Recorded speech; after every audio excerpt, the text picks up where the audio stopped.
Hello students, आज हम पढ़ेंगे चैप्टर 13 राम नरेश त्रिपाठी द्वारा रचित पथिक। इसमें कवि त्रिपाठी जी ने प्रकृति के सौंदर्य का वर्णन किया है। प्रकृति के नज़ारे उसे बहुत अच्छे लगते हैं। उसे लगता है कि यह जो प्रकृति का जो प्रेम है वो बहुत उज्जवल है और एक अनोखी कहानी है। कवि का मन करता है कि वो इस पर अक्षर बनकर, इस कहानी का अक्षर बनकर पूरे विश्व में गाया जाए। पथिक पथिक का अर्थ होता है पथ पर चलने वाला, अर्थात यात्री।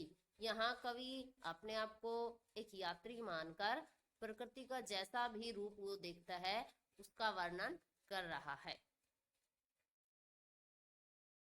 प्रतिक्षण नूतन वेश बनाकर रंग बिरंग निराला, रवि के सम्मुख थिरक रही है नभ में वारिद माला। प्रतिक्षण हर समय, हर क्षण, नूतन वेश नया वेश बनाकर, रंग बिरंग निराला रंग बिरंगा और निराला अनोखा, हर समय नया और रंग बिरंगा अनोखा रूप बनाकर रवि के सम्मुख थिरक रही है नभ में वारिद माला। रवि मतलब सूर्य, सूर्य के सामने थिरक रही है, नाच रही है नभ में, आकाश में। वारिद माला बादलों का समूह, वारिद होता है बादल, माला बादलों का समूह। कि आकाश में सूर्य के सामने बादलों का समूह हर समय नया और रंग बिरंगा अनोखा रूप बनाकर नाच रही है। यानी कि आकाश में जो बादल होते हैं, अनेक बादल होते हैं, उसके लिए कवि ने कहा है कि सूर्य के सम्मुख, सूर्य के सामने आकाश में बादलों का समूह हर समय नया और रंग बिरंगा निराला वेश बनाकर थिरक रही है। नीचे नील समुद्र मनोहर, ऊपर नील गगन है, घन पर बैठ बीच में विचरूं यही चाहता मन है। कवि कहता है कि नीचे नील समुद्र मनोहर, नीचे तो नीला मनोहर मन को हरने वाला समुद्र है, ऊपर नील गगन है और ऊपर नीला आकाश है। नीचे तो नीला मन को हरने वाला समुद्र है और ऊपर नीला आकाश है। घन पर बैठ बीच में विचरूं यही चाहता मन है। घन पर, बादल पर बैठकर बीच में विचरूं, इसके बीच में मैं विचरण करूं, यही मेरा मन चाहता है। कवि कहता है कि नीचे तो नीला मन को हरने वाला समुद्र है और ऊपर नीला आकाश है। मेरा मन करता है कि मैं किसी एक बादल पर बैठकर इसके बीच में विचरण करूं। रत्नाकर गर्जन करता है, मलिया नील बहता है। रत्नाकर का अर्थ होता है समुद्र, गर्जन करता है, गर्जना करता है। अर्थात समुद्र गरजता थोड़ी ना है, गरजता तो बादल है। लेकिन कवि जो समुद्र लहरें लेता है उसके लिए कवि ने गर्जन शब्द का प्रयोग किया है कि समुद्र गर्जना करता है, मलय अनिल बहता है। मलय सुगंधित, अनिल हवा, सुगंधित हवा बहती है। समुद्र गर्जना कर रहा है और सुगंधित हवा बहती है। हरदम यह हौसला हृदय में प्रिय भरा रहता है। हे प्रिय, मेरे मन में, मेरे हृदय में हमेशा यह हौसला बना रहता है। क्या? कि इस विशाल विस्तृत महिमा में रत्नाकर के घर के कोने कोने में लहरों पर बैठ फिरू जी भर के। ये जो इतना विशाल बड़ा है, विस्तृत इतना फैला हुआ है, महिमा में, महिमा से पूर्ण जो रत्नाकर समुद्र, यह है जो समुद्र है, इतना विशाल फैला हुआ महिमा से पूर्ण समुद्र है, इसके कोने कोने पर मैं किसी लहर पर बैठकर विचरण करूं। यानी कि समुद्र गर्जना कर रहा है, सुगंधित हवा बह रही है। हे प्रिय, मेरे हृदय में हमेशा यह हौसला रहता है, यह उत्साह रहता है कि ये जो इतना विशाल फैला हुआ महिमा से पूर्ण समुद्र है, मैं किसी एक लहर पर बैठकर इसके कोने कोने में विचरण करूं। निकल रहा है जलनिधि तल पर दिनकर बिंब अधूरा, कमला के कंचन मंदिर का मानो कांत कंगूरा। अब इसमें कवि सूर्योदय का वर्णन करता हुआ कह रहा है कि निकल रहा है जल निधि तल पर, जल जिसकी निधि है, जल जिसका खजाना है, वो क्या है? समुद्र। उसके तल पर, उसकी सतह पर दिनकर, सूर्य, बिंब, परछाई अधूरे। यानी कि समुद्र की जो सतह है ऊपर, उस पर सूर्य की आधी परछाई पड़ रही है और वो कैसा लग रहा है, कमला के कंचन मंदिर का मानो कांत कंगूरा। जैसे वो कमला लक्ष्मी जी के कंचन मंदिर, सोने के मंदिर का मानो कांत सुंदर कंगूरा स्तंभ हो। कि सूर्य समुद्र की सतह पर जो सूर्य की आधी परछाई पड़ रही है, वो ऐसा लग रहा है जैसे लक्ष्मी जी के सोने के मंदिर का कोई सुंदर स्तंभ हो। यानी कि जब सूर्योदय होता है, सुबह होती है और समुद्र पर उसकी आधी परछाई पड़ती है, तो उसमें पीली पीली सतह सी बन जाती है। उसके लिए कवि कह रहा है कि वो ऐसा लग रहा है जैसे लक्ष्मी जी के सोने का मंदिर का कोई स्तंभ हो। लाने को निज पुण्य भूमि पर लक्ष्मी की अस्वारी, रत्नाकर ने निर्मित कर दी स्वर्ण सड़क अति प्यारी। अब जो सूर्य की जो पीली पीली किरणें होती हैं, सुनहरी किरणें होती हैं और वो पानी पर पड़ती हैं तो ऐसी परत बन जाती है।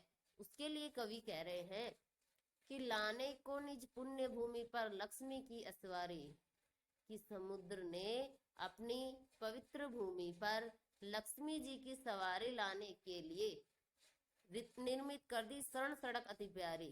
कि समुद्र ने सोने की सड़क, सोने की बहुत सुंदर सड़क बना दी हो।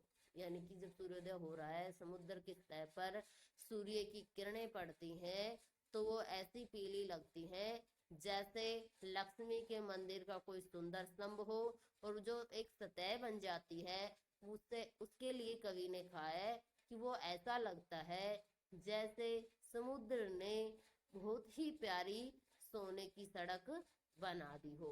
इसलिए लक्ष्मी जी की सवारी को अपनी पवित्र भूमि पर लाने के लिए। निर्भय दृढ़ गंभीर भाव से गरज रहा सागर है, लहरों पर लहरों का आना सुंदर अति सुंदर है।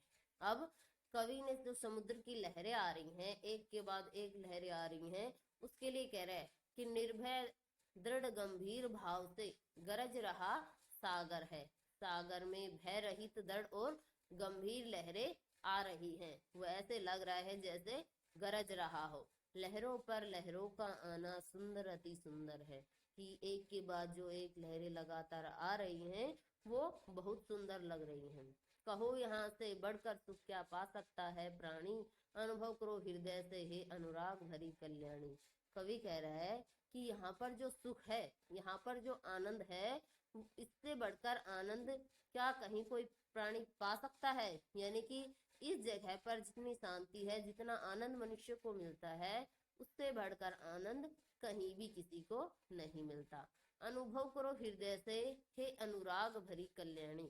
कवि अपनी प्रियतमा को संबोधित करता हुआ कह रहा है कि अनुराग भरी, सबके लिए अनुराग प्रेम रखने वाली, कल्याणी, सबके लिए कल्याण की भावना रखने वाली, हे प्रियतमा तुम अपने हृदय से अनुभव करो कि इस जगह पर मनुष्य को जो सुख, जो आनंद मिल सकता है, इससे बढ़कर सुख आनंद क्या मनुष्य कहीं प्राप्त कर सकता है।